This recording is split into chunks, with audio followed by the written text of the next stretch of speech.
ദുഷ്ടനായ പൂച്ച.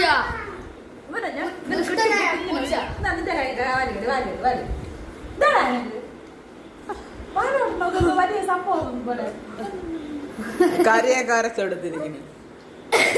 കറിയൊക്കെ അരച്ചെടുത്ത പുതിയ മാല നാണം.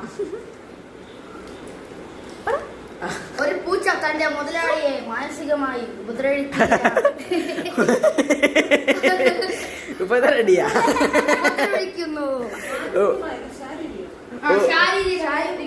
മാനസികമായിട്ട് ലൂണ എന്നെ ഉപദ്രവം. അപ്പൊ ലൂണ പറയും ഞാനോ